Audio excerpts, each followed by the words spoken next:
श्री सच्चिदानंद सद्गुरु साईनाथ महाराज की जय। सद्गुरु श्री साईनाथुनि शरद बाबू जी की जय।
श्री सच्चिदानंद सद्गुरु साईनाथ महाराज की जय।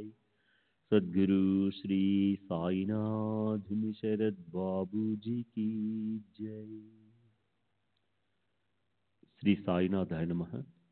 శ్రీ సాయి సచ్చరిత్రము 18వ అధ్యాయం నిన్నటి తరువాయి.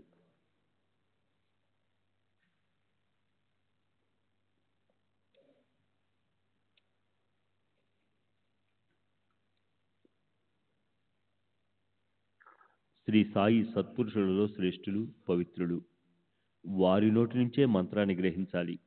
మరెక్కడ తీసుకున్నా అది అపవిత్రం కనుక నన్ను అనుగ్రహించాలి అని ఆమె మనసులో దృఢ నిశ్చయం చేసుకుని అన్నపానాలు మాని సత్యాగ్రహం చేస్తూ కూర్చుంది. ఆమె అసలే వృద్ధురాలు. కడుపులో కాసింతైనా అన్నం లేదు. ఓ గుక్క నీరు కూడా త్రాగలేదు. ఉపదేశం కోసం దృఢ నిశ్చయంతో ఉంది. అలా ఆమె 3 రోజులు రాత్రింబవళ్ళు ఉపవాసంతో ఉంది. బాబా ఉపదేశాన్ని ఇచ్చే వరకు అలాగే ఉపవాసంలో ఉంటానని గట్టి దీక్షతో ఉంది. మంత్రోపదేశానికి తీసుకోకపోతే షిరిడికి రావడం వ్యర్థం అని తాను బస చేసిన చోటే మరణానికి కూడా సిద్ధపడింది. అలా అన్నపానాలు మాని 3 రోజులు తపస్సు చేసి ఆమె ఆలస్యం నిరసించిపోయింది. చాలా ఉదాసీనరాలైంది. ఇదేం బాగాలేదు. ఈ వృద్ధురాలు మరణానికి భయపడడం లేదు. ఇప్పుడు ఏం చేయాలి అని నేను ఆలోచించాను. మసీదుకి వెళ్ళి బాబా వద్ద కూర్చున్నాను. బాబా రోజు వలనే కుశల ప్రశ్నలు వేశారు. శ్యామ, ఇవాళ ఏమిటి సంగతి? అంతా బాగానే ఉంది కదా? ఆ నారాయణుని బుర్ర బాగా పాడైంది, నన్ను చాలా కష్టపెడుతున్నాడు అని అన్నాడు. వృద్ధురాలి దీక్ష విషయంలో నేను అసలే బాగా బాధతో ఉన్నాను కనుక బాబాను ఆ సమస్యను ఎలా పరిష్కరించాలని అడిగారు. ఇదేం చమత్కారం, ఇదేం గారడి? మీ లీల ఇతరులకు అర్థం కాదు. మీరు ఒక్కో వ్యక్తిని ఊరికి రప్పించి వారి విషయం మమ్మల్ని అడుగుతారు. ఆ వృద్ధురాలు దేశముఖిని ఆహారం మానేసి 3 రోజులు మీ కారణంగా ఉపవాసం ఉంది. ఆమె పరమ మొండిది. మీ చరణాలయందు ఆమెకు చాలా నిష్ట. ఆమెను అసలు చూడనైనా చూడకుండా ఎందుకు ఇలా బాధపెడుతున్నారు? ఆమె అసలే ఎండిపోయిన కర్రలా ఉంది. పైగా మూఢంగా పట్టుదలతో ఉంది. ఆహారం లేక ప్రాణం పోగొట్టుకునేలా ఉంది.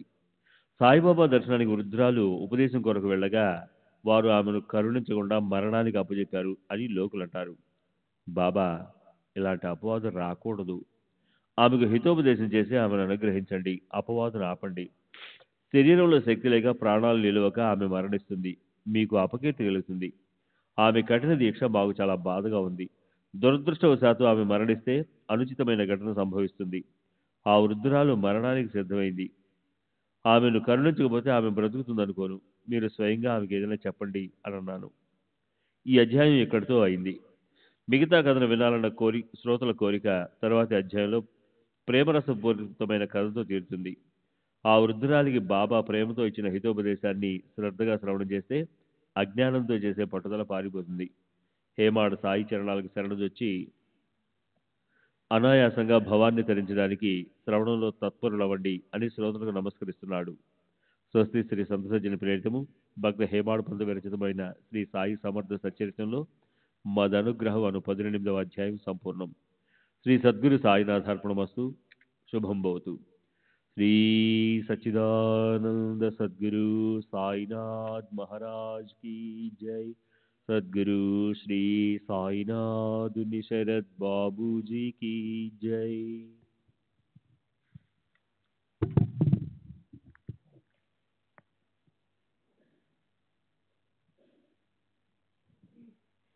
శ్రీ సాయి సచ్చరిత్ర 19వ అధ్యాయము.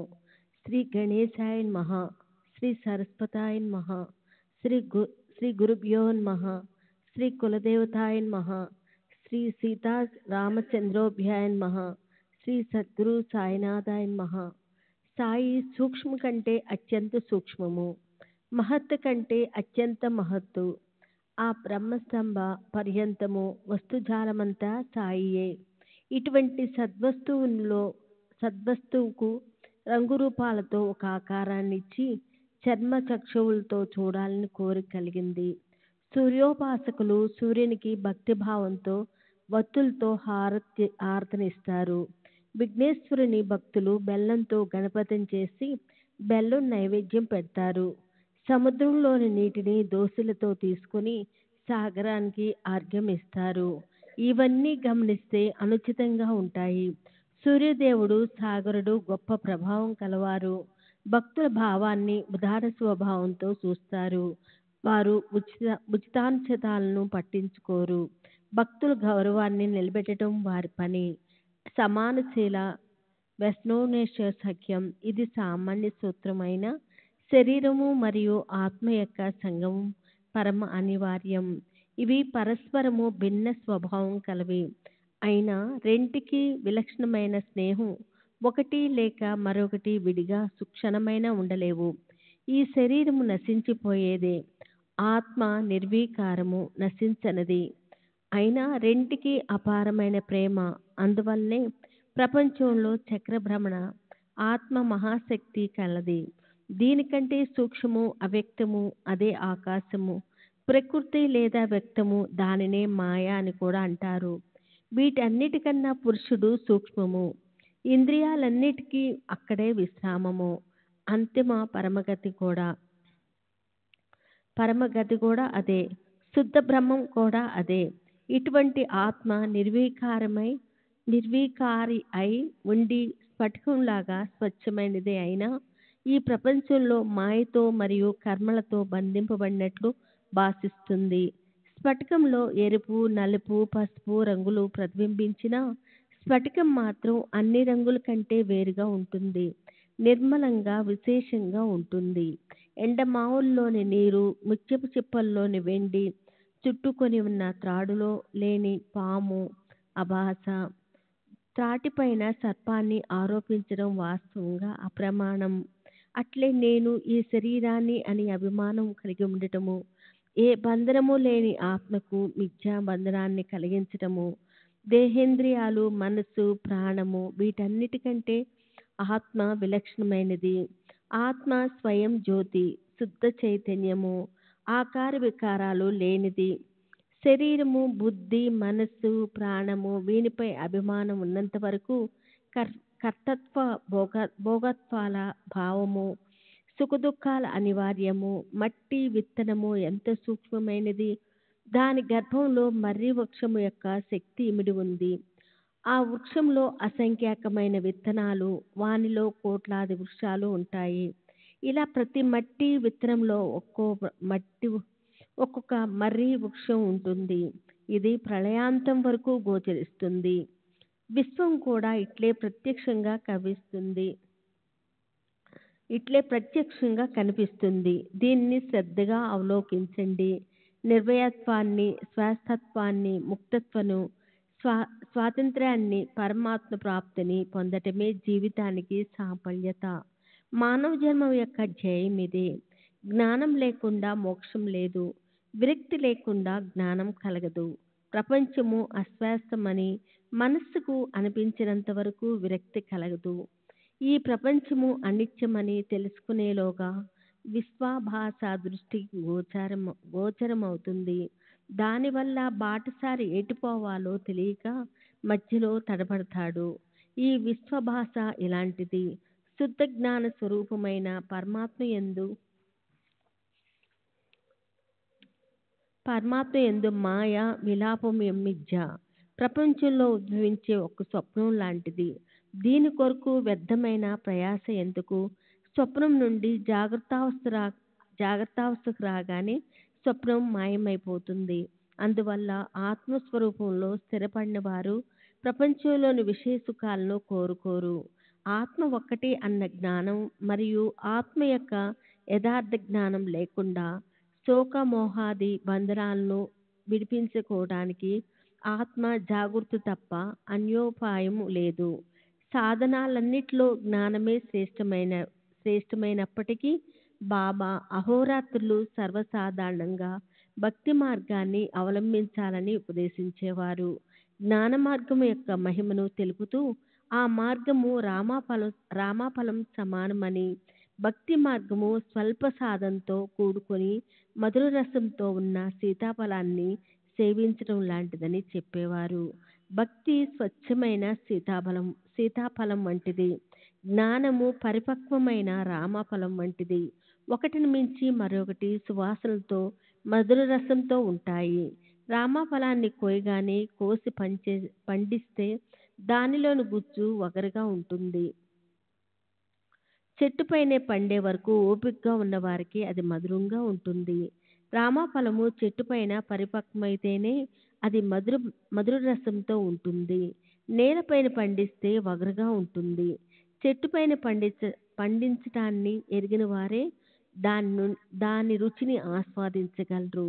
సీతాఫలానికి ఈ ప్రయాస లేదు. గుణం తక్కువైనా విలువ ఎక్కువే. రామఫలానికి పతన భయం ఉంటుంది. అట్లే జ్ఞానులకు కూడా నిర్భయం అనేది ఉండదు. వారు అష్టసిద్ధులను జయించాలి. ఏమాత్రం అలసత్వం పనికిరాదు. అందువల్లనే సాయి దయామయులు చాలా వరకు తమ భక్తులకు భక్తి మరియు నామస్మరణ గురించి వివరిస్తుండేవారు.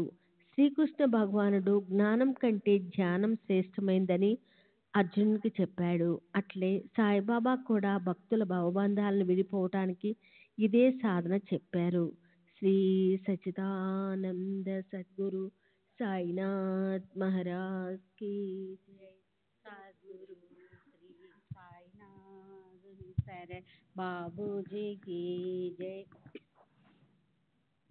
ఈ విషయాన్ని ఇలా ఉంచి గత అధ్యాయంలో వర్ణిస్తూ అసంపూర్తిగా వదిలిన దానిని నేను ఇప్పుడు చెబుతాను.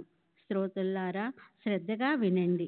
శక్తి ఊడిగిపోయిన వయోవృద్ధురాలు సాయి వద్ద నుండి మంత్రోపదేశాన్ని కోరి ఉపవాస వ్రత దీక్షను చేపట్టి ఒక కష్టాన్ని సృష్టించింది. ఆమె పరిస్థితిని చూచి భీతి చెందిన మాధవరావు బాబా వద్దకు వెళ్ళి మధ్యవర్తిగా మాట్లాడాడు. ఇది పూర్వకథ.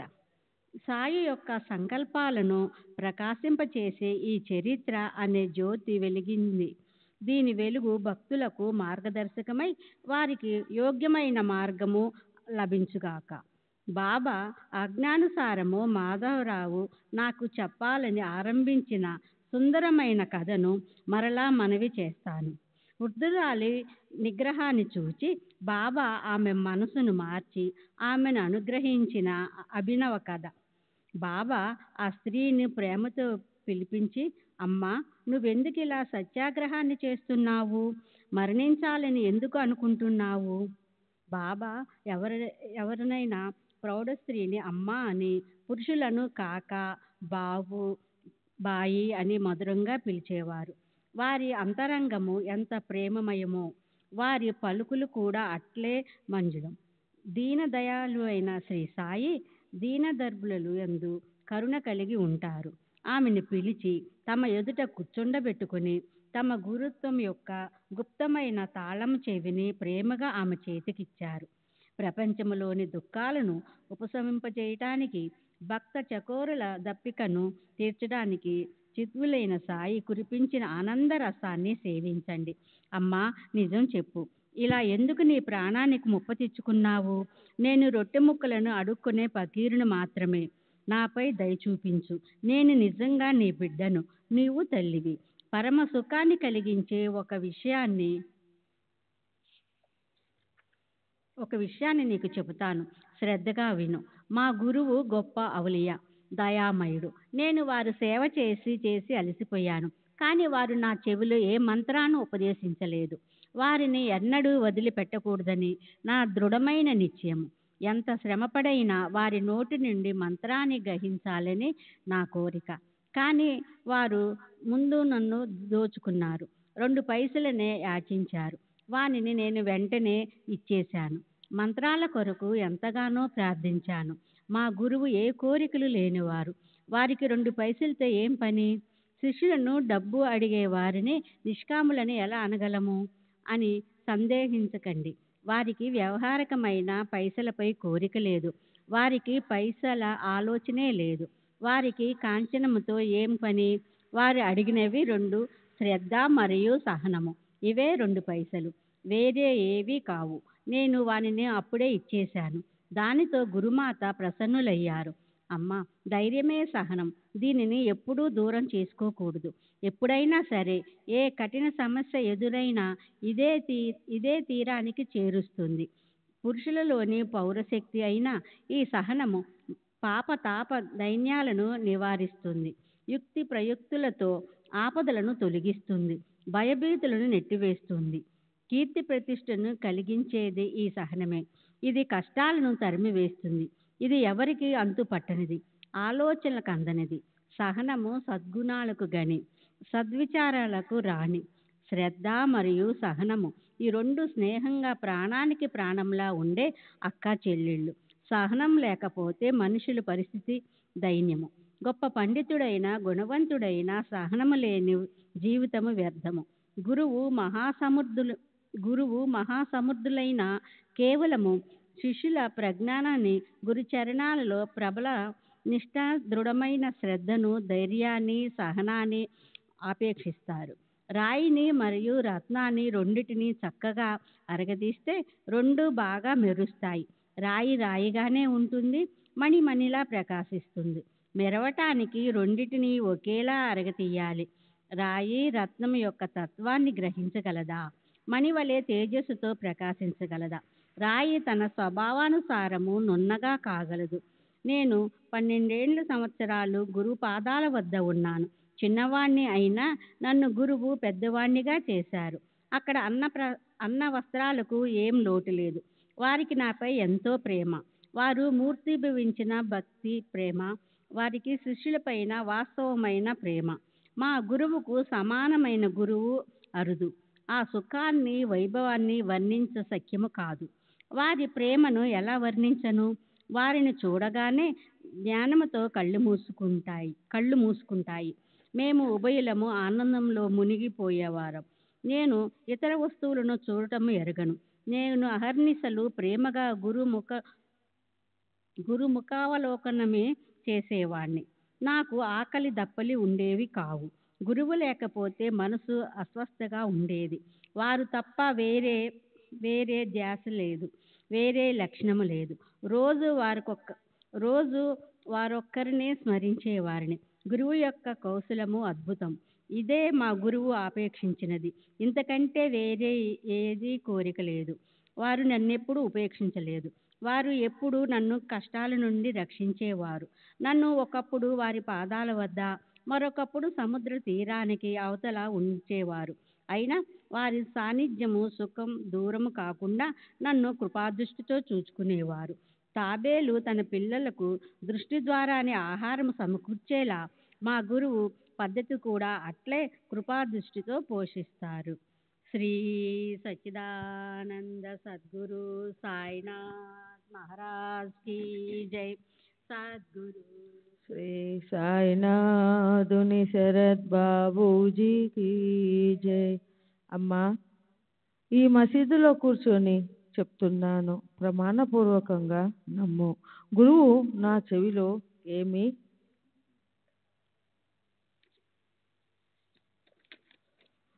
ఊదలేదు. నేను నీకు ఎలా ఊదుతాను? తాబేలు యొక్క ప్రేమ దృష్టి ద్వారానే పిల్లలకు సుఖం, సంతృష్టి. అమ్మా, ఊరికే ఎందుకు కష్టపడతావు?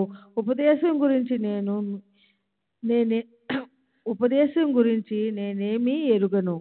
నదికి ఒక తీరాన తాబేలు ఉంటుంది, దాని పిల్లలు మరో తీరాన ఉంటాయి. దాని పాలన, పోషణ దుష్టులతోనే. మంత్రాల గొడవ వ్యర్థం. నీవు వెళ్ళి అన్నం తిను. నీ ప్రాణాలకు ముప్పు తెచ్చుకోకు. ఒక్క నాయందు దృష్టి ఉంచు, పరమార్థం చేతికి అందుతుంది. నీవు నన్ను అనన్య దృష్టితో చూడు, నేను కూడా నిన్ను అట్లే చూస్తాను. మా గురువు నాకు వేరే ఏదీ నేర్పించలేదు. సాధనల సంపద అవసరం లేదు. శాస్త్రాల జ్ఞానం అవసరం లేదు. కర్త హర్త గురువేనని సంపూర్ణ విశ్వాసం ఒకటి తప్పక ఉండాలి. అలా గురువు యొక్క మహిమ అపారం. గురువు హరిహర బ్రహ్మమూర్తి.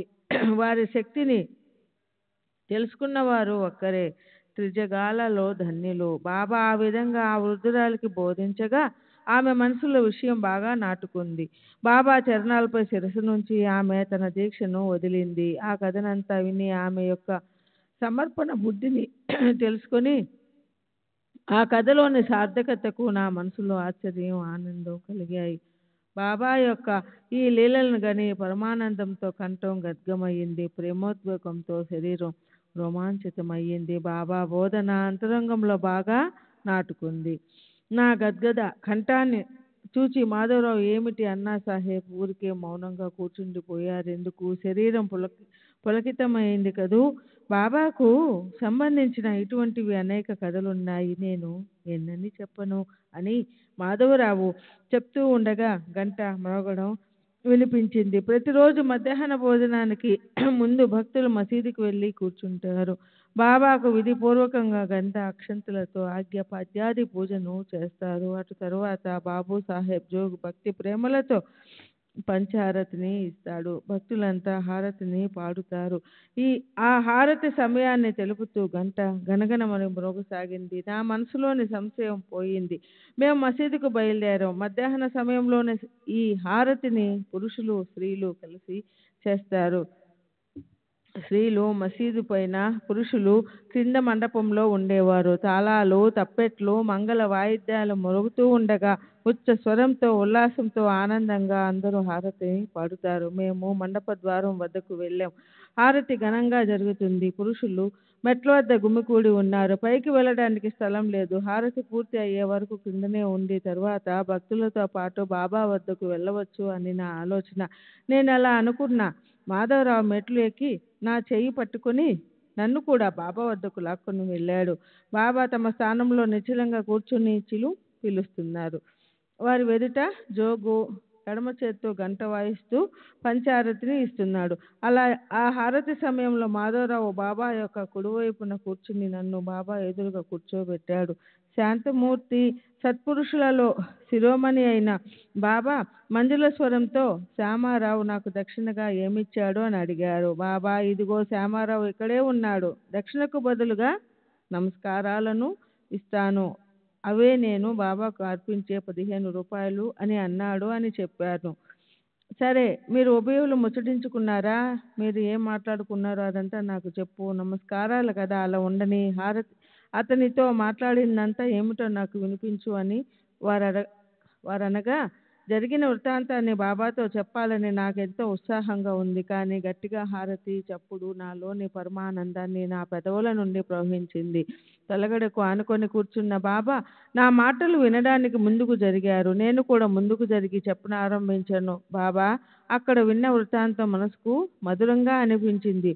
అందులోని ఆ ముదుసలి శ్రీ కథ అత్యంత అద్భుతం. శ్యామారావు ఆ విషయాన్ని చెప్పడంతో నా అజ్ఞానం నాకు తెలిసి వచ్చింది. ఆ కథ నేపంతో మీరు నన్ను అనుగ్రహించారని అర్థమైంది అని చెప్పాను. అప్పుడు బాబా అత్యంత ఉత్సాహంతో, ఏమిటా విశేషమైన కదా, ఎలాంటి అనుగ్రహం, అదంతా నాకు చెప్పు అని అడిగారు.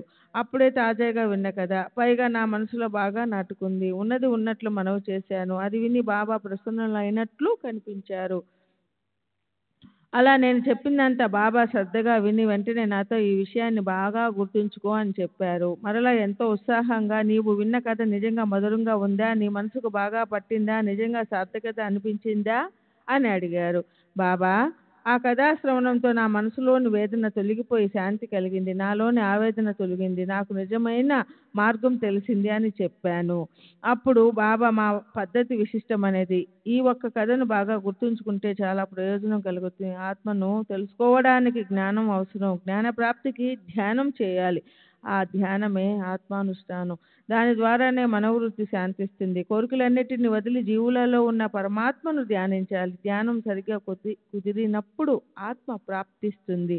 సత్ చిత్ ఆనందం నా యొక్క స్వరూపం అని తెలుసుకొని ఆ రూపాన్ని ఎల్లప్పుడూ ధ్యానించు. ఇటువంటి ధ్యానం కుదరకపోతే నా సగుణ రూపాన్ని నఖశిఖాంతం అహర్నిశలు మనసులో అనుసంధానం చేయి. నన్ను ఇలా ధ్యానిస్తే మనోవృత్తి నిశ్చలమే. ధ్యాత, ధ్యానం, ధ్యేయం అన్న త్రిపుటి తొలగిపోతుంది. ఈ త్రిపుటి పోగానే ధ్యాత చైతన్య గనుడైపోతాడు. ఇదే ధ్యానం యొక్క లక్షణం. దీని ద్వారా బ్రహ్మలో లీనమైపోతావు. తాబేలు నదికి ఒక ఒడ్డున ఉంటుంది, దాని పిల్లలు మరొక తీరాన ఉంటాయి. వానికి పాలు కానీ వెచ్చదనం కానీ ఉండవు. కేవలం తల్లి యొక్క దృష్టి ద్వారానే పిల్లలు పుష్టిగా పెరుగుతాయి. పిల్లలు ఎప్పుడు తల్లినే ధ్యానిస్తూ ఉంటాయి, అంతే.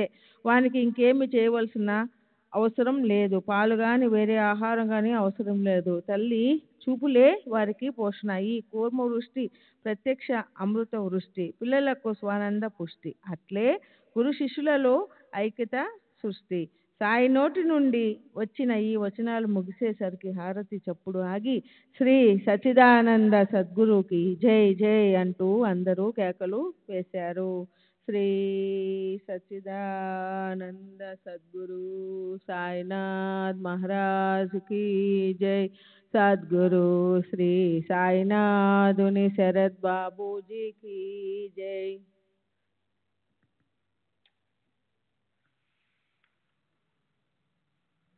सच्चिदानंद सद्गुरु साईनाथ महाराज की जय.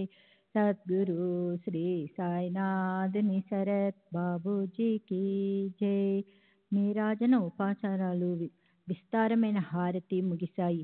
జోగు పటిక బెల్లాన్ని అర్పించగా బాబా తమ చేతులను చాపారు. ఆ చేతుల నిండా జోగు నిత్య క్రమానుసారం పటిక బెల్లాన్ని దోసిలి నిండా ప్రేమపూర్వకంగా పెట్టి నమస్కరించాడు. ఆ మొత్తం పటిక బెల్లాన్ని బాబా నా చేతులలో కుమ్మరించి, నేను చెప్పిన విషయాలన్నింటినీ మనసుకు బాగా పట్టించుకుంటే నీ స్థితి ఈ పటిక బెల్లం వల్ల అవుతుంది. నీ మనసులోని కోరికలు సంశయాలు తీరుతాయి అని చెప్పారు. నేను బాబాకు అభివందనం చేసి, బాబా నాకు మీ ఆశీర్వచనమే చాలు, నన్ను రక్షించండి అని వారి కరుణను ప్రార్థించాను. అప్పుడు బాబా కథను శ్రవణం, మననం మరియు నిధిధ్యానం చేస్తే స్మరణ మరియు ధ్యానం కుదిరి ఆనందఘనమైన పరమాత్మ ప్రకటమవుతాడు. చెవులతో విన్న కథనంతా నీ మనసుకు పట్టించుకుంటే శుభప్రదమైన గని తెరుచుకుంటుంది. నీ పాపాలు ప్రక్షాళనమవుతాయి. తుఫాను గాలి వీచితే సముద్రంపై అలలు లేచి అసంఖ్యాకమైన బుడగలు నురుగు తీరానికి కొట్టుకుని వస్తాయి. అలలు, బుడగలు, నురుగు, సుడిగుండాలు ఇవన్నీ అనేక రకాలుగా కనిపించే ఒకే నీరు. ఇదంతా దృష్టిలోని భ్రమ కారణంగానే. గాలి శాంతించగానే అన్నీ ఒకటే. ఎందుకు ఈ విధంగా జరిగింది అనో లేదా ఎందుకు నాశనమవుతుంది అని అందామా? జరిగినదంతా మాయాలీల అని అర్థం చేసుకోవాలి అంతే. సృష్టిలో జరిగేవన్నీ ఇట్లే అని గ్రహించి వివేకులు నశ్వరమైనవి వానిని కోరరు. వారు శాశ్వతమైన ఆత్మను సాధిస్తారు. జ్ఞానం కంటే ధ్యానం శ్రేష్టమైనది. ధ్యానానికి యథార్థమైన జ్ఞానం ఉండాలి. బ్రహ్మతత్వం గురించి పూర్తిగా జ్ఞానం లేకపోతే ధ్యానం సరిగ్గా కుదరదు. సమ్యక్ విజ్ఞానానికి ధ్యానం మూలం. దీనికి ప్రత్యహాత్మను అనుష్ఠానమని పేరు. అయితే క్రియారహితమైన దానిని ఎలా ధ్యానించాలి?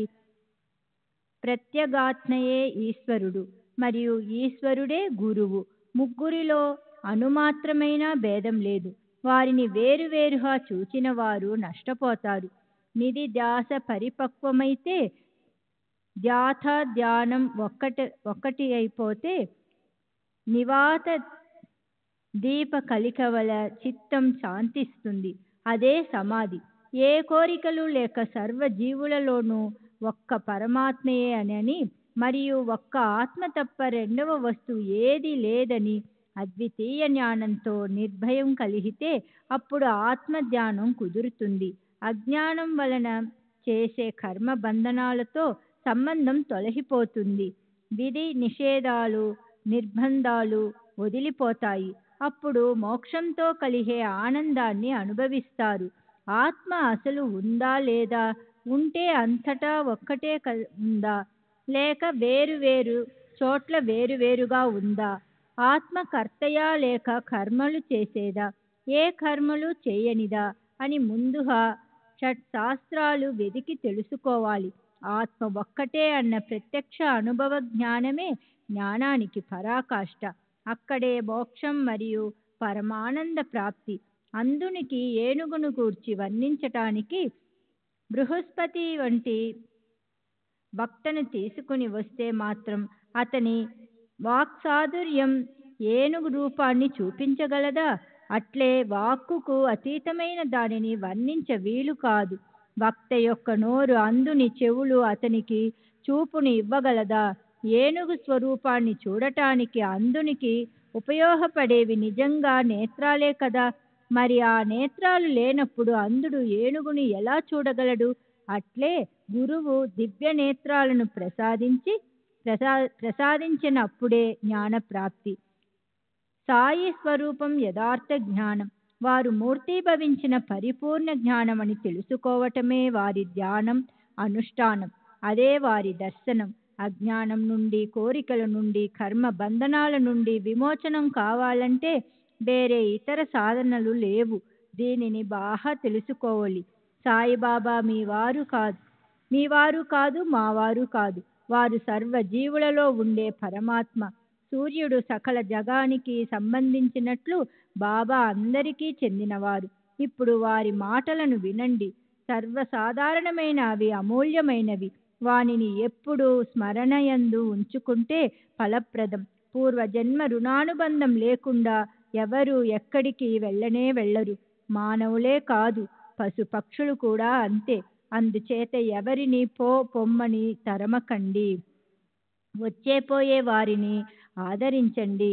దప్పికగొన్న వారికి నీరు, ఆకలిగొన్న వారికి అన్నము, బట్టలు లేని వారికి బట్టలు, అట్లే విశ్రమించటానికి చోటునిస్తే శ్రీహరి సంతుష్టుడవుతాడు.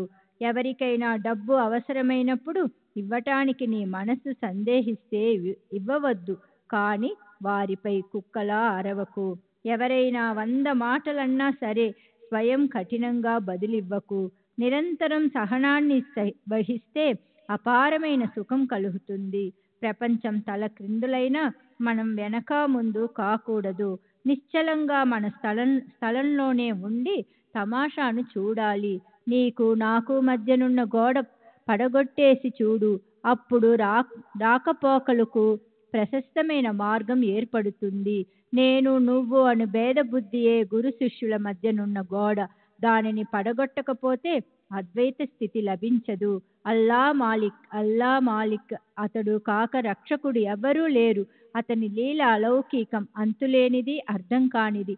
అతడు ఏది తలచితే అదే అవుతుంది. తనను చేరుకునే మార్గాన్ని అతడే చూపిస్తాడు. ఆ సమయం వస్తే క్షణం పట్టకుండా మనోభీష్టం తీరుతుంది. శ్రీ సచ్చిదానంద సద్గురు సాయినాథ్ మహారాజ్ కీ జై. సద్గురు శ్రీ సాయినాథ్ నిసరత్ బాబూజీ కీ జై. రుణానుబంధం కారణంగా భాగ్యవశాత్తు మీరు నేను కలుసుకున్నాం. పరస్పరం ప్రేమగా ఉంటూ సుఖాలను, సంతుష్టిని అనుభవిద్దాం. ఇక్కడ అమరులు ఎవరున్నారు? పరమార్థాన్ని సాధించిన వారే కృతార్థులు. శ్వాస ఉచ్ఛ్వాసలతో నడుస్తున్నంత వరకు జీవులుగా మాత్రమే ఉంటారు. బాబా యొక్క ఈ కృపావచనాలు చెవులలో పడగానే దెప్పిక కొన్న వారికి నీరు లభించినట్లుగా ఆతృతతో ఉన్న నా మనసుకు ఆనందం కలిగింది. ఎనలేని ప్రజ్ఞ, దృఢమైన శ్రద్ధ ఉన్న సాయి వంటి గురువు యొక్క శక్తి లభించడానికి బలమైన దైవ శక్తి అవసరం. ఇందులోని సారం చూడగా సాయి వంటి గురువు యొక్క శక్తి లభించటానికి బలమైన దైవ శక్తి అవసరం. ఇందులోని సారం చూడగా భగవంతుడు గీతలోని నిర్ధారణగా చెప్పినట్లు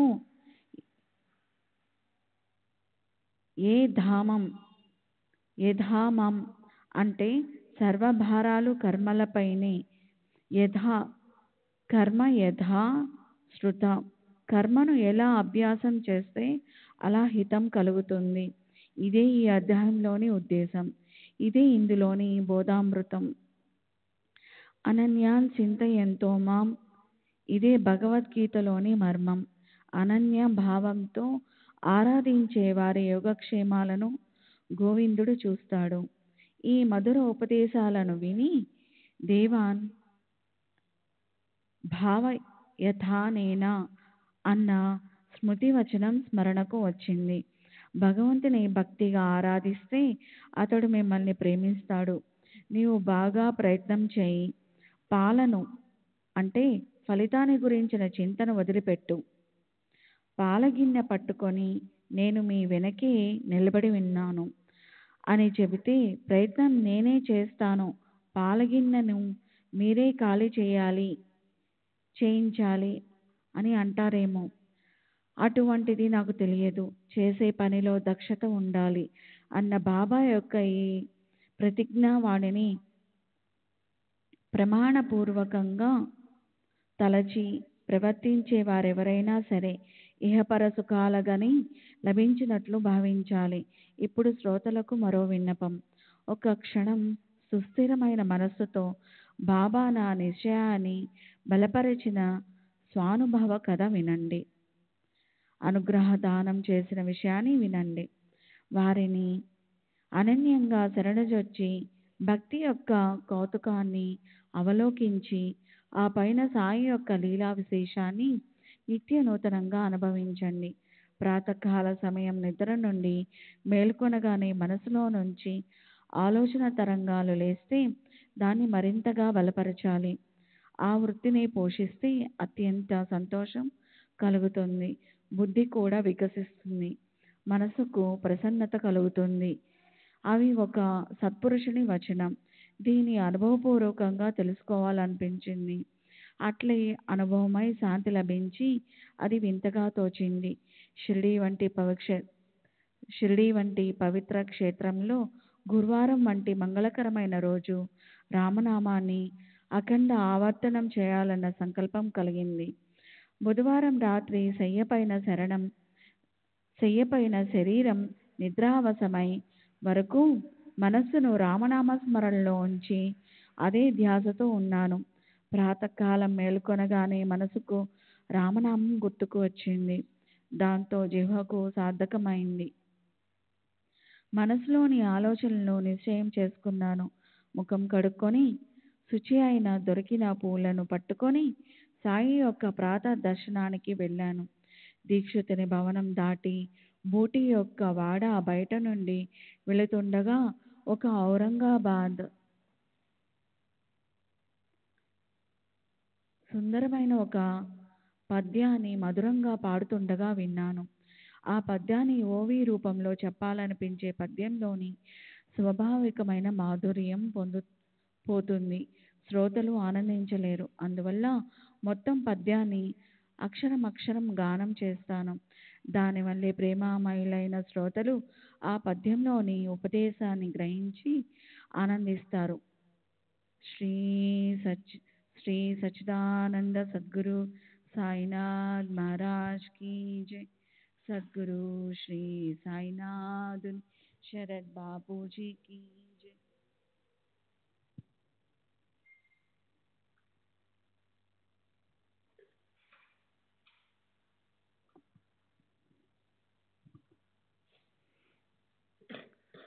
गुरु कृपांजन पायो मेरे भाई, राम बिना कछु मानत नाही. अंदर राम बाहर राम, सपने में देखत सीताराम. जागत राम सोवत राम, जहाँ देखे वहाँ पूर्ण काम. एका जनार्दनी अनुभवनीका, जहाँ देखे वहाँ राम सरीका. నేను మనసును రామనామ స్మరణలో ఉంచాలని ముందే నిశ్చయించుకొని ప్రారంభం చేయడాన్ని పై పద్యం బలపరిచింది. దానిలో నా మనోనిశ్చయం అనే అంకురానికి కరుణాగనులైన సాయి సమర్థులు ఆ పద్య రూపంలో సించనం చేశారు అని బోధపడింది. ఔరంగాబాద్కర్ చేత తంబురాను పట్టుకొని మండపం లోపల సాయి సముఖంలో ఉచ్చస్వరంతో పైకి గట్టిగా పాడుతున్న ఆ గానాన్ని విన్నాను. బాబా భక్తుడైన ఔరంగాబాద్కర్ నా వలనే బాబా చరణాలయందు అనురక్తుడు. అతనికి అనేక పద్యాలు కంఠస్థమై ఉండగా ఆ సమయాన ఆ పద్యమే ఎందుకు స్ఫురించింది? నా మనసులోనిది ఎవరికీ తెలియదే, మరి అతడు ఆ పద్యాన్ని ఎందుకు పాడాడు? బాబా ఏ విధంగా సూత్రాన్ని కదిలిస్తుంటే మనసులో అలాగే స్ఫురణ కలుగుతుంది. మనమంతా కేవలం కీలుబొమ్మలం. సాయి మాత సూత్రధారి. వారు స్వయంగా చెప్పకున్నా నాకు మంచి ఉపాసనను అందించారు. నా అంతరంగంలోని ఆలోచన బాబా మనసులో ప్రతిబింబించిందా అన్నట్లుగా బాబా ఈ విధంగా ప్రత్యక్ష అనుభవాన్ని కలిగించారని అనిపించింది. నామం యొక్క మహత్యం ఎంత గొప్పది! దీనిని సాధువులు మహాత్ములు ఎంతగానో వర్ణించారు. పామరున్నైన నేను ఎంతని వర్ణించగలను? వెళ్ళిన ఆ వ్యక్తి కూడా ఇంటికి బయలుదేరాడు. దీనివల్లనే స్వరూప ప్రాప్తి. ఆత్మ సాక్షాత్కారాన్ని కలిగించే రామ అను 2 అక్షరాలను మరా అని తిరగేసి స్మరించి దారి దోపిడీ చేసే బోయేవాడు ఉద్ధరింపబడి వాల్మీకి అయ్యాడు. విశేషమైన వాక్సిద్ధిని పొందాడు. మరా అని తిరగేసి స్మరిస్తే అతని జిహ్వపై రాముడు ప్రకటమయ్యాడు. రాముడు జన్మించక ముందే రాముని అవతార చరిత్రను రాశాడు. రామనామం ద్వారా పత్తులు పావనులవుతారు. రామనామంలో అమితమైన ప్రయోజనాలు. రామనామంతో భేదబుద్ధి తొలగి సమభావం కలుగుతుంది. రామనామంతో బ్రహ్మప్రాప్తి. రామనామావర్తనతో జనన మరణాలు తొలగిపోతాయి. ఒక్క రామనామ స్మరణతో కోటి లాభాలు. రామనామధ్వని ఉన్న చోట విష్ణువు యొక్క సుదర్శన చక్రం తిరుగుతూ కోటి విఘ్నాలను ధ్వంసం చేస్తుంది. ఈ రామనామం దీనులను సంరక్షిస్తుంది. ఉపదేశించడానికి సాయిబాబాకు ఒక ప్రత్యేక కాలం కానీ, ఒక స్థలం కానీ, ఒక సమయం కానీ అవసరం లేదు. వారు కూర్చుని ఉన్నా, నుంచుని ఉన్నా, నడుస్తున్నా ఉపదేశాలను అతి సహజంగా ఇచ్చేవారు.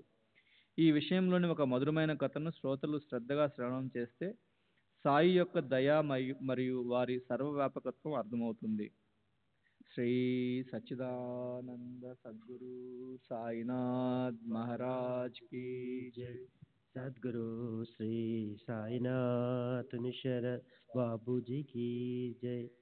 ఒకసారి ఒక భక్త శ్రేష్ఠుడు మరొకరిని గూర్చి ముచ్చటిస్తూ స్వయం చెడు ఆలోచనలకు లోనై నిందారోపణలో పడిపోయాడు. అతని మంచి గుణాలు ఒకవైపు ఉండిపోయాయి. నోటి నుండి నింద బాగా ప్రవహించసాగింది. అసలు విషయం అడుగున పడి నింద పైకి వచ్చింది. ఏ కారణం చేతనైనా ఎవరి ఆచరణైనా సరిగ్గా లేకపోతే వారి గురించి వారి ఎదుటే తెలియచేసి వారిపై దయతలచాలి. ఎవరినైనా సరే ఎప్పుడూ నిందించకూడదు అని ప్రతి ఒక్కరికి బాగా తెలుసు.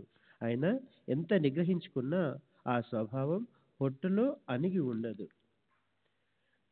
కడుపులో నుండి కంఠంలోనికి, కంఠం నుండి జిహ్వపైకి, అక్కడి మెల్లమెల్లగా పెదవులపైకి సుఖంగా సంతోషంగా ప్రవహిస్తుంది. నింద చేసేవానికంటే ఎక్కువ ఉపకారం చేసేవారు త్రిభువనాలలో ఉండరు. నిందారోపణ చేసి వారికి శ్రేయస్సును కలిగించటమే. మురికిని కొందరు కుంకుడుకాయలతోనూ, కొందరు సబ్బు షీకాయ వస్తువులతో కడుగుతారు, మరికొందరు నిర్మలమైన నీటితో కడుగుతారు. కానీ నింద చేసేవాడు ఇతరుల మురికిని తన నాలుకతో శుభ్రం చేస్తాడు. ఇతరులకు ఉపకారం చేయటానికి తాము మానసిక అధోగతిని సహిస్తారు. వారి మహోపకారం వర్ణించ శక్యం కాదు. పరనింద చేసేవారు అత్యంత వందనీయులు. నింద నెపంతో దోషాలను తెలియపరుస్తూ, అడుగడుగున సావధానపరుస్తూ, అనేక రకాల అనర్థాలను తొలగిస్తూ సహకరిస్తారు. అట్టివారి ఉపకారాన్ని నేనెంతని వర్ణించను. అట్టివారి గొప్పతనాన్ని సాధు సత్పురుషుల ఎందరో అనేక రకాలు వర్ణించారు. అలాంటి నింద చేసేవారికి నేను సాష్టాంగ ప్రణామాన్ని చేస్తున్నాను. శ్రోతలకు బాగా విసుగు కలిగింది కదూ. నిందారోపణ చేసినవాడు మల విసర్జనానికి బయలు ప్రదేశానికి వెళ్ళాడు. బాబా దర్శనానికి భక్తులు మసీదుకు వెళ్ళారు. బాబా పూర్ణ అంతర్జ్ఞాని. ఆయా సమయాలకు సరిగ్గా భక్తులకు శిక్షణను ఇచ్చేవారు. వారు తర్వాత ఏం చేశారో వినండి. భక్తులతో సహా లెండికి వెడుతూ బాబా ఆ నింద చేసిన వారిని గూర్చి అడిగారు. అతడు కాలువ వద్ద బయలు ప్రదేశానికి వెళ్ళినట్లు భక్తులు చెప్పారు. తమ కార్యక్రమాన్ని ముగించుకొని బాబా లెండి నుండి బయలుదేరారు. కాలువకు వెళ్ళిన భక్తులు కూడా ఇంటికి బయలుచేరాడు. ఆ ఉభయులు పరస్పరం కలుసుకున్నారు. అప్పుడు జరిగిన వృత్తాంతాన్ని నేను చేతులు జోడించి శ్రోతలకు మనవి చేస్తాను. శ్రద్ధగా వినండి. అక్కడ ఒక కంచె ప్రక్కన ఒక ఊరి పంది మలాన్ని ముష్టాన్నంలా చప్పరిస్తూ తినేస్తుంది. బాబా తమ చేతితో దానిని అతనికి చూపించారు. చూశావా? జనులు మలం దాని జిహ్వకు ఎంత మధురంగా ఉందో, తన ఆప్త జనుల మీద కోపాన్ని ప్రదర్శించే తన కోరికను యథేచ్ఛగా తీర్చుకుంటుంది. ఎంతో పుణ్యం సంచయం వలన ప్రాప్తించిన ఈ మానవ జన్మను ఇలా వ్యర్థం చేసుకునే ఆత్మఘాతకానికి షిరిడి ఏం సుఖం ఇవ్వగలదు అని అంటూ బాబా వెళ్ళిపోయారు. నింద చేసిన ఆ భక్తుడు మనసులో చాలా బాధపడ్డాడు. ఉదయం తను చేసిన నిందారోపణ గుర్తుకు వచ్చింది. అతని హృదయంలో బాబా మాటలు బాగా గుచ్చుకున్నాయి. ఆయా సందర్భాలను అనుసరించి బాబా అలా భక్తులకు బోధించేవారు. ఆ బోధలోని సారాన్ని అంతరంగంలో భద్రపరుచుకుంటే పరమార్థం ఎంతో దూరంలో ఉండదు. నా హరి కృప ఉంటే నాకు మంచం పైనే అన్నీ సమకూర్చుతాడు అన్న మాట నిజమే, కానీ ఆ మాట అన్న అచ్చాదల వరకే. పరమార్థంలో కూడా అలా జరుగుతుందని భావిస్తే పరమార్థాన్ని కోల్పోవలసిందే. ఎవరు ఎలా చేస్తే అలా అనుభవిస్తారన్న బాబా మాటలు అమూల్యం. వారి యొక్క ఇతర వచనాలను వింటే ఆత్మానందం కలుగుతుంది. శ్రద్ధ భక్తులుంటే అవి హృదయంలోకి చొచ్చుకొని పోతాయి. నేను జలంలోను, భూప్రదేశంలోను, ప్రాణులలోను, జనులలోను, వనాలలోను, దేశ విదేశాల్లో, ఆకాశంలో, ప్రకాశంలో వ్యాపించే సంచరిస్తుంటాను. నేను ఒకే ప్రదేశం ఉండేవాడిని కాను. 3.5 మూరలలో పరిమితమై ఉన్నానని, ఇదే నా వ్యాప్తి అని అనుకునే వారి భ్రాంతిని తొలగించడానికి నేను శరీరాన్ని ధరించాను. అహర్నిశలు అనన్యంగా నన్ను నిష్కామంగా ఆరాధించే వారికి ద్వైత భావం లేని నాతో ప్రత్యేక ఏకాత్మత ప్రాప్తిస్తుంది. మాధుర్యం లేకుండా బెల్లం, తరంగాలు లేకుండా సాగరం, తేజస్సు లేకుండా కళ్ళు ఉండవు. అట్లే నేను లేకుండా ఏ అమాయక భక్తుడు ఉండడు. జనన మరణ ఆవర్తనను తప్పించుకోవాలని నిశ్చయించుకున్నవారు ప్రయత్నపూర్వకంగా ధర్మానుసారంగా ప్రవర్తించాలి. నిశ్చల మనసుతో ఉండాలి. కఠినమైన మాటలు ఉత్తేజించాలి. ఎవరి మనస్సును మాటలతో నొప్పించరాదు.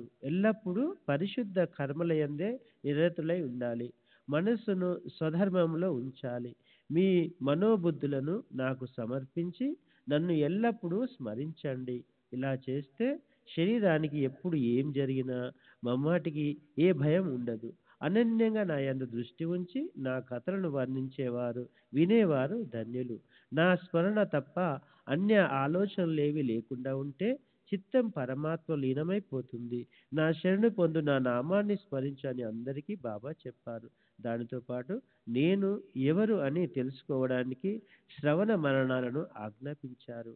ఒకరికి భగవన్నామ స్మరణ, ఒకరికి భగవల్లీలా శ్రవణ, ఒకరికి భగవత్పాద పూజ, ఇలా విభిన్న ప్రకృతి కలవారికి వేరు వేరు సాధనలు చెప్పారు. ఒకరికి ఆధ్యాత్మ రామాయణ పఠన, ఒకరికి జ్ఞానేశ్వర పురచ్చరణ, మరొకరికి హరివరద పారాయణ, ఇంకొకరికి గురుక్షేత్ర అధ్యయనం. ఒకరిని తమ పాదాల వద్ద కూర్చుండబెట్టుకుంటే మరొకరి ఖండోబా మందిరానికి పంపాడు. ఇంకొకరికి కంఠానికి ప్రేమతో విష్ణు సహస్రనామాలు కట్టారు. ఒకరికి రామ విజయాన్ని ఉపదిస్తే మరికొరకు ధ్యానాన్ని, నామ మహత్యాన్ని, ఇంకొకరికి చాందోగ్య ఉపనిష గీత రహస్యాన్ని ఉపదేశించి వీనిలో ఉంచి వీనిలో స్వాభావిక మాదిరాన్ని శ్రద్ధతో అనుభవించడాన్ని చెప్పేవారు. బాబా అలా ఒకరికి ఒకటి, మరొకరికి మరొకటికి బోధ చేసేవారు. వారి దీక్షా పద్ధతి అనేక రకాలు, అవి అనంతం. ఒకరికి ప్రత్యక్ష దీక్షనిస్తే మరొకరికి దృష్టాంతంతో ఇచ్చేవారు. ఉపదేశాల అపూర్వంగా విశేషంగా ఉండేది. శ్రీ సచిదానంద సద్గురు సాయినాథ్ మహారాజ్ కీ జై. సద్గురు శ్రీ సాయినాథ్. శ్రీ సచిదానంద సద్గురు సాయినాథ్ మహారాజ్ కీ జై. సద్గురు శ్రీ సాయినాథ్ శరత్ బాబూజీ కీ జై. అనేక వర్ణాల భక్తులు పరుగు పరుగున వారి దర్శనానికి వస్తారు.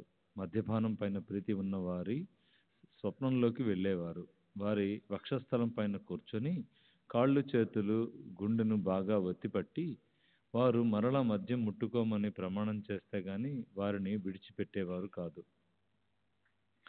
వివాహం జరిగే గృహాలలో జ్యోతిష్కులు హరిహరుల చిత్రాలను వేసినట్లుగా బాబా భక్తుని స్వప్నంలో గోడపైన గురు బ్రహ్మ అనే మంత్రాన్ని రాసేవారు. ఎవరైనా రహస్యంగా ఆసనాలను వేస్తూ హఠయోగ సాధనలను చేస్తుంటే బాబా తమ దివ్యజ్ఞానంతో తెలుసుకొని గురి తప్పని బాణం గుచ్చుకునేలా బోధించేవారు. ఎవరో అపరిచితుణ్ణి పట్టుకొని అతనితో ఇంత తిని నిశ్చింతగా కూర్చోలేవా, ఓపిక పట్టి ఉండు అని కబురు పంపారు. ఒకరితో ప్రత్యక్షంగా మాది చాలా కఠినమైన పద్ధతి, 1-2 సార్లు చెప్పి చూస్తాము. చివరి ప్రయత్నం చాలా కఠినంగా ఉంటుంది. ఒకసారి చెప్తాం, 2 సార్లు చెప్తాం. ఎవరైనా మా మాటలను లక్ష్య పెట్టకపోతే కన్నబిడ్డలనైనా సరే 2 ముక్కలుగా చీరి పారేస్తాం అని చెప్పేవారు. సాయిబాబా మహాజ్ఞాని. పామరుణ్ణైన నేను ఆ మహానుభావుని చమత్కారాలను ఎలా వర్ణించగలను? వారు ఒకరికి విరక్తిని, జ్ఞానాన్ని కలుగజేస్తారు.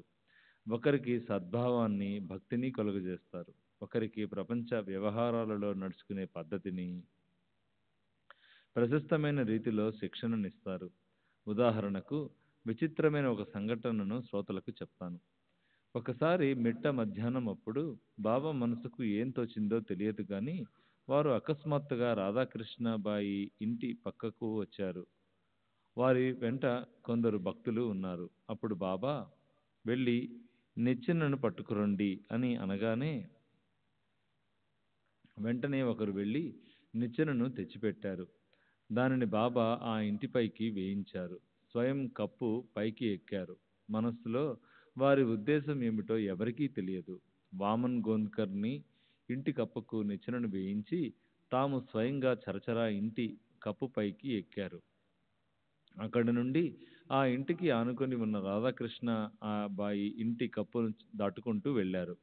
అదేం చమత్కారమో ఎవరికీ అర్థం కాలేదు.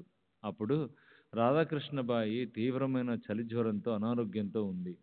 బాబా కూడా ఇద్దరు వ్యక్తులు ఆసరాగా పట్టుకుంటేనే నడవగలిగేవారు. అంత బలహీనంగా ఉండగా అంతటి శక్తి వారికి ఎక్కడి నుండి వచ్చిందో. వెంటనే ఇంటి కప్పుకు రెండవ వైపుకు అదే నిచ్చెనను వేయించుకొని కిందకు దిగి వచ్చారు. నేలపై కాలు మోపగానే ఆలస్యం చేయకుండా వెంటనే నిచ్చెన తెచ్చిన వానికి 2 రూపాయలు ఇచ్చారు. నిచ్చెనను 2 వైపులా వేయడం ఏమంత కష్టమైన పని? ఆ శ్రమకు ఫలితంగా బాబా అంత డబ్బు ఇచ్చి రుణం తీర్చుకున్నారు. నిచ్చెన తెచ్చిన వానికి బాబా అంత డబ్బు ఎందుకు ఇచ్చారు అని కుతూహలంతో వారిని అడగాలనుకున్నారు. ఒక వ్యక్తి ధైర్యంతో వారిని ప్రశ్నించగా, బాబా, ఎవరి శ్రమ భారాన్నైనా ఉచితంగా లవలేశమైనా తీసుకోకూడదు. ఎవరితోనైనా పని చేయించుకోవచ్చు, కానీ ఎవరి శ్రమను ఉచితంగా తీసుకోరాదు అని ఒక నియమాన్ని పాటించాలి అని బాబా ప్రత్యుత్తరం ఇచ్చారు. బాబా ఉద్దేశాన్ని ఎవరు అర్థం చేసుకోగలరు? వారి విషయాలు వారికే అర్థమవుతాయి. సత్పురుషుల అంతరంగము అత్యంత గూఢంగా ఉంటుంది. వారి నోటి నుండి వెలువడిన మాటలే మనకు ఆధారము. వారి ఉపదేశాలను అనుసరించి ప్రవర్తిస్తే ప్రపంచ వ్యవహారాలు చక్కగా సుఖంగా సాగిపోతాయి. తర్వాతి అధ్యాయం ఇంతకంటే రసభరితం. అమాయకురాలైన ఒక పనిపిల్ల వేదాంతంలోని గూఢమైన చిక్కును విడదీస్తుంది. హరిదాసు అయిన దాసగను జనులకు ఉపకారం చేయాలని ఈశావాస్య ఉపనిషత్తును మరాఠీ భాషలోకి అనువదించాలని నడుం కట్టాడు. సాయిబాబా అనుగ్రహంతో గ్రంథ రచన అయింది. కానీ ఏవో కొన్ని గూఢార్థాలు తెలియక అతని మనసుకు సందేహం కలిగింది. మరి ఆ సమస్యను బాబా ఎలా పరిష్కరించారు? బాబా షిరిడిలోనే కూర్చొని దాసగనుతో, నీవు పార్లేకి తిరిగి వెళ్ళినప్పుడు కాకా దీక్షిత్ ఇంటిలో పనిచేసే పిల్ల నీ సందేహాలను తీర్చుతుంది అని చెప్పారు. ఈశావాస్యం అనే కమలాల సరోవరంలో వాగ్దేవి అనే భ్రమరము జుంకారం చేస్తూ తిరుగుతుంటే చతురులైన శ్రోతలు ఆ ఆనందాన్ని అనుభవించండి. తర్వాతి అధ్యాయంలో ఈ కథను చెప్పించేవారు సాయి దయామయులు. సావకాశంగా శ్రవణం చేస్తే శ్రోతలకు శుభం కలుగుతుంది. హేమాడ్ సాయికి మరియు సర్వజీవులలోని భగవంతునికి శరణ వేడుతూ శ్రోతలు సావధానంగా వినాలని వేడుకుంటున్నాడు. స్వస్తి శ్రీ సంత సజ్జన ప్రేరితము భక్త హేమాడ పంత విరచితము అయిన శ్రీ సాయి సమర్థ సచ్చరితంలో మదనుగ్రహమును 19వ అధ్యాయము సంపూర్ణము. శ్రీ సద్గురు సాయినాథార్పణమస్తు. శుభం భవతు. శ్రీ సచిదానంద సద్గురు సాయినాథ్ మహారాజ్ की जय. सद्गुरु श्री साईनाथ धुनि शरद बाबूजी की जय. साई बाबा साई बाबा साई बाबा साई बाबा.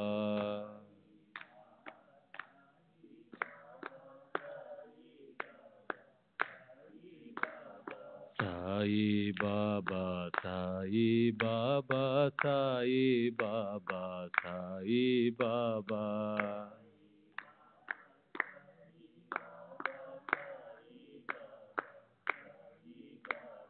साई बाबा साई बाबा साई बाबा साई बाबा.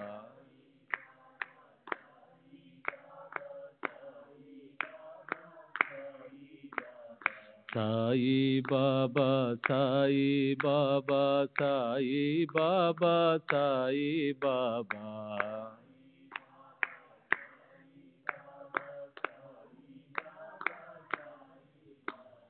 साई बाबा साई बाबा साई बाबा साई बाबा.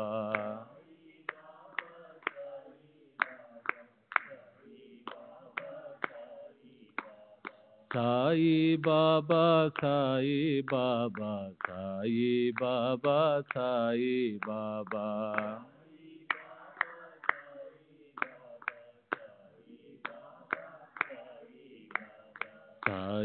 బాబా సాయి బాబా సాయి బాబా సాయి బాబా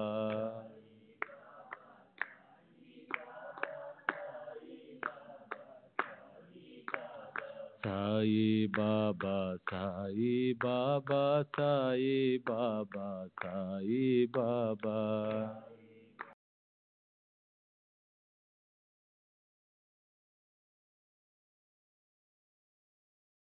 చిదానంద సద్గురు సాయినాథ్ మహారాజ్ की जय सद्गुरु श्री साईनाथुनि शरद बाबू जी की जय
श्री सच्चिदानंद सद्गुरु साईनाथ महाराज की जय सद्गुरु श्री साईनाथ शरद बाबू जी की जय साई रहम नजर करना बच्चों का पालन करना साई रहम नजर करना बच्चों का पालन करना जाना तुमने जगत पसारा सब ही झूठ जमाना जाना तुमने जगत पसारा सब ही झूठ जमाना साई रहम नजर करना बच्चों का पालन करना साई रहम नजर करना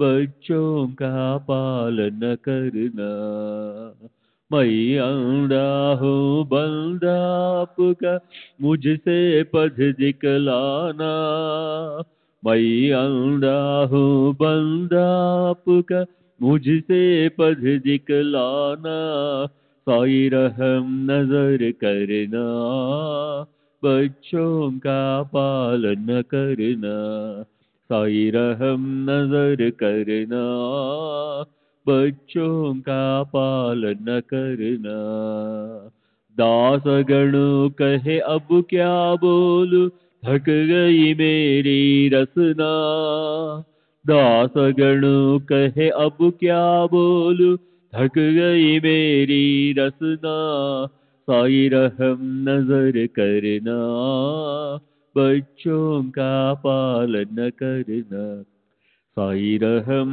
नजर करना बच्चों का पालन करना रहमो नजर करो अबू मोरे साई तुम बिना नहीं मुझे माँ बाप भाई रहमो नजर करो मैं अंधा हूँ बंदा तुम्हारा मैं अंधा हूँ बंदा तुम्हारा, मैं ना जानू, मैं ना जानू, मैं ना जानू।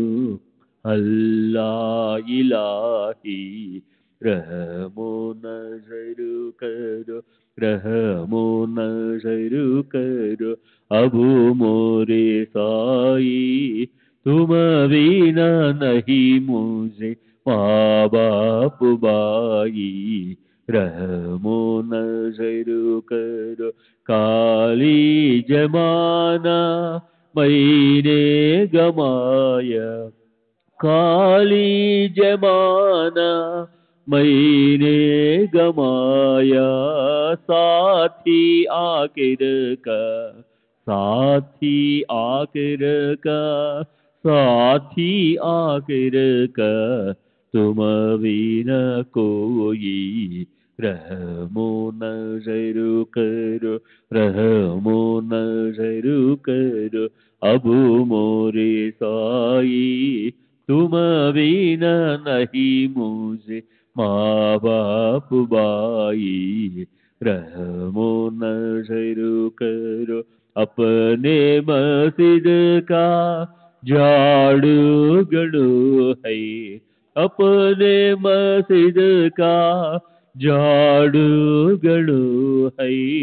मालिक हमारे, मालिक हमारे, मालिक हमारे तुम बाबा साई, रहमो नजर करो, रहमो नजर करो। अबू मोरे साई तुम बिना नहीं मुझे माँ बाप बाई, रहमो नजर करो।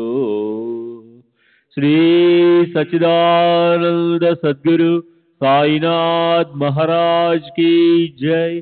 सद्गुरु श्री साईनाथ निशरद बाबू जी की जय।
श्री सच्चिदानंद सद्गुरु साईनाथ महाराज की जय। सद्गुरु श्री साईनाथुनि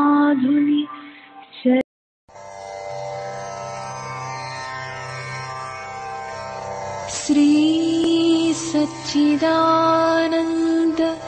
सद्गुरु साईनाथ महाराज की जय। सद्गुरु श्री साईनाथुनि शरद बाबू जी की जय।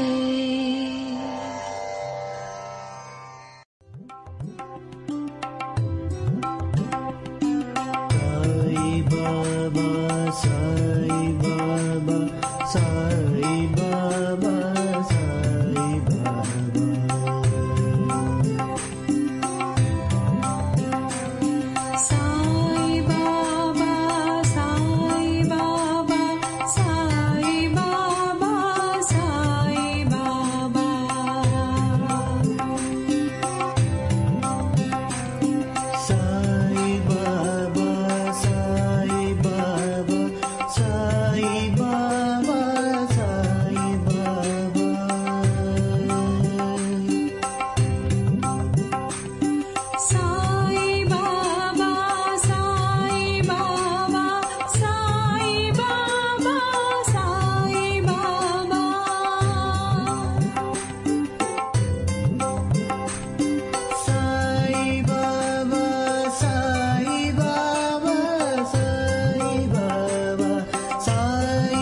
Sai